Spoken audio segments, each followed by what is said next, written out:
Halo guys, selamat bertemu dengan kami Aersikonya Channel. Hari ini saya akan mereview cara menangani pompa yang gagal beroperasi atau mati di saat bekerja.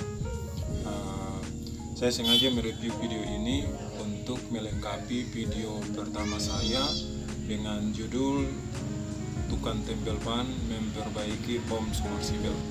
Ini adalah box panel pada pompa celup.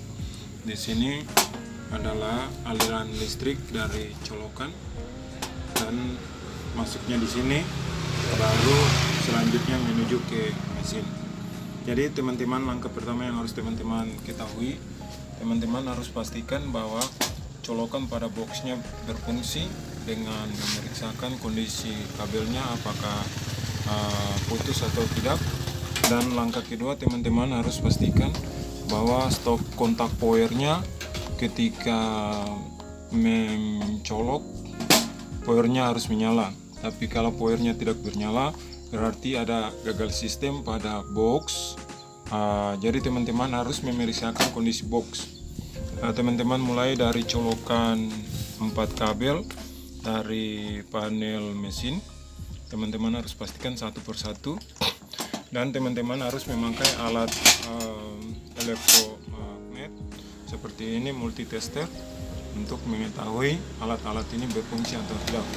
Jadi teman-teman ketika sudah pastikan power mesinnya, teman-teman langkah selanjutnya harus memeriksakan alat yang satu ini.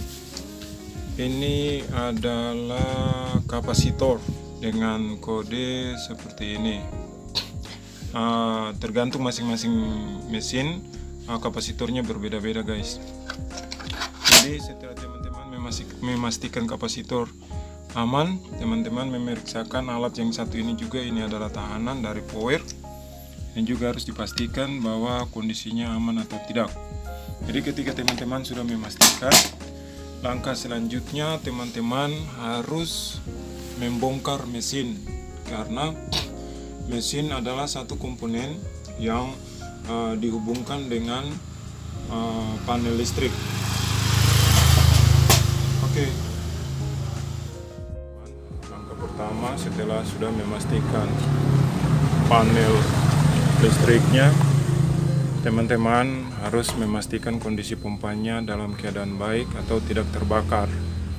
Karena pada kasus-kasus yang saya tangani, ketika pompanya tidak bekerja dengan bagus, itu bukan saja panel listriknya yang terbakar, tapi gulungan dinamo pada pompa ini juga bisa ikut terbakar.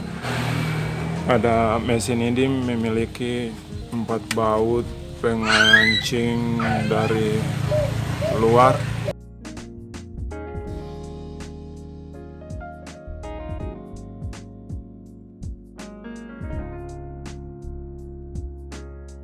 Dua baut juga berada pada posisi di bawah.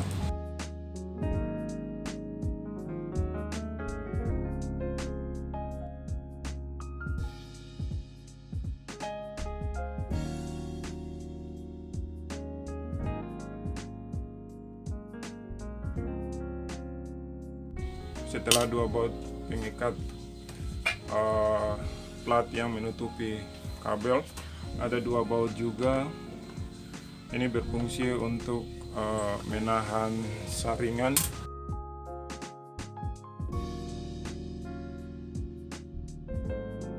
Jadi ketika teman-teman sudah membuka saringan pada pompanya, kelihatan jelas bahwa pompa celup ini terbagi atas 2 bagian. Yang di bawah kumparan dinamonya, yang di atas adalah tempat kipasnya atau inverternya. Oke guys, 3 baut yang mengikat pompa atas dan bagian bawah itu diikat oleh baut 10 seperti ini.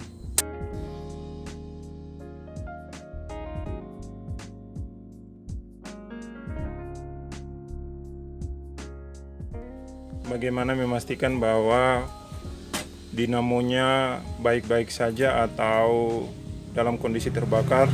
Itu sangat mudah dengan cara teman-teman memutarkan dinamonya Kalau berputarnya enteng atau ringan, berarti kondisi dinamonya ada dalam keadaan baik. Tetapi kalau teman-teman memutarkan as pada dinamonya keras atau tertekan, itu kelihatan bahwa dinamonya sudah terbakar. Dan pada kasus yang lebih parah, kalau dinamonya terbakar, itu prosesnya menanganinya agak susah karena harus dilepaskan gulungannya dan dibongkar, dan proses menggulung itu memakan waktu yang panjang. Jadi atau teman-teman yang mencoba membongkar mesin ini kelihatan mesin ini sangat rumit pengerjaannya. Oke, ikuti terus. Untuk melepaskan area tutupan pada dinamo atas, teman-teman harus melepaskan 3 baut. Setelah teman-teman melepaskan 3 baut kunciannya, itu belum bisa terlepas juga karena di sini ada pin ini sebagai spi untuk menahankan tutupan dinamo dan bodi dinamo. Jadi ketika melepaskan baut, jangan teman-teman melepaskan daerah ini, itu sangat berbahaya karena alurnya bisa rusak. Teman-teman harus melepaskan pin ini juga, ini sebagai kuncian. Oke, cara melepaskannya dengan teman-teman menyediakan satu pahat kecil atau band flat, dipakai untuk mengetok. Ketoknya jangan terlalu keras guys, hanya perlahan-lahan supaya pinnya tidak rusak.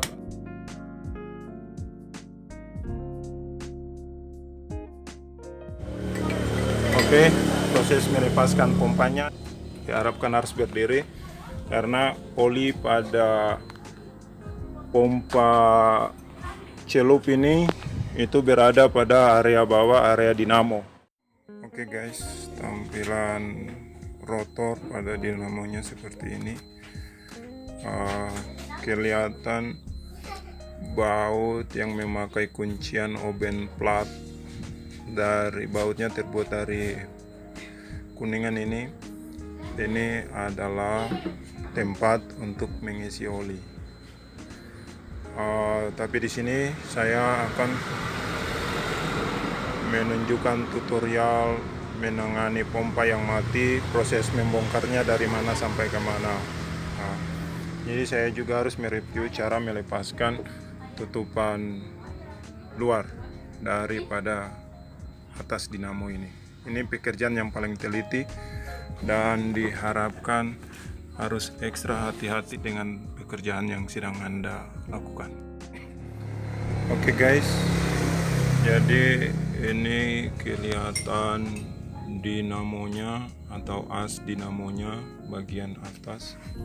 Ini posisi pompa berdiri seperti ini. Jadi setelah teman-teman mencopot bagian ini untuk memastikan bahwa pada kumparan dinamonya tidak terjadi korsleting, karena kalau pompanya mati total, teman-teman harus mengurut dari colokan box sampai ke lokasi ini. Ini yang paling unik ketika menangani pompa celup itu, ini lokasi ini yang buat saya bingung. Karena pada sistem kerja pompa celup ini dinamonya dibenamkan bersamaan dengan oli guys. Jadi yang kelihatan bening-bening seperti air ini bukan air guys, tapi ini oli pada dinamo mesin pompa celup itu bukan sembarangan oli guys. Olinya khusus untuk dinamonya saja, karena oli yang dipakai pada ini menahan panas guys. Jadi sekian lama di dalam air harus memakai oli yang khusus supaya bisa bertahan lama. Teman-teman mungkin bertanya, di manakah letak seal pada mesin pompa? Seal pada mesin pompa celup pada posisi ini guys, seperti ini ada. Ini berfungsi untuk menghalang air tidak masuk ke daerah. Oke, pada mesin ini kumparannya ada dalam keadaan baik karena tidak terjadi korsleting. Karena kalau terjadi korsleting, airnya pasti bercampur dengan oli dan sudah ada tanda-tanda hitam seperti ini. Jadi saya tidak perlu membongkar bagian bawah dari mesin ini, mengeluarkan kumparan dinamonya. Tidak perlu.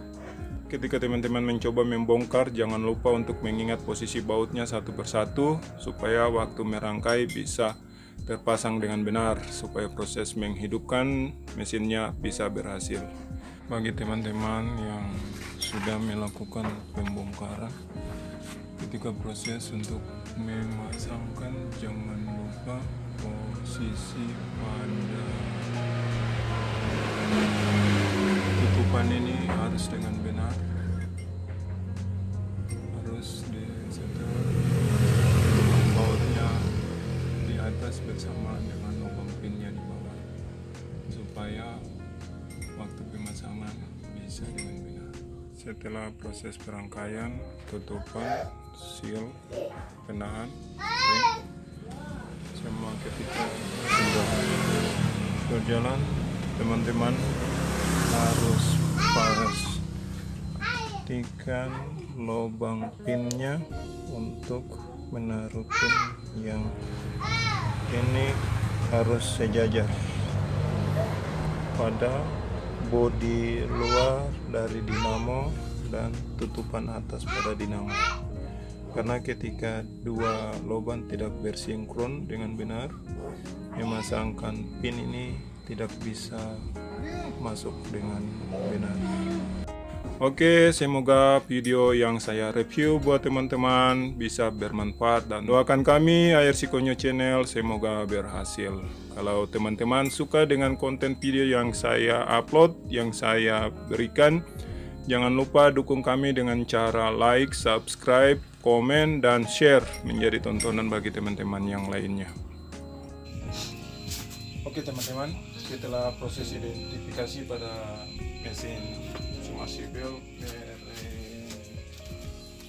Kronos buatan Itali, setelah datangnya tidak bisa hidup, dan saya sudah menjelaskan banyak satu persatu, mulai dari panel listrik atau box penampung daya sampai kepada sistem pelumasan daerah oli yang membenangi kepala dinamonya, dan proses melepaskan.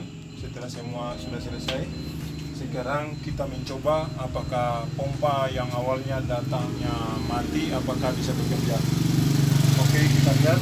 Saya sengaja memakai pipa menaikkan tinggi sekitar 4 meter karena sistem kerja pompa ini di bawah permukaan air.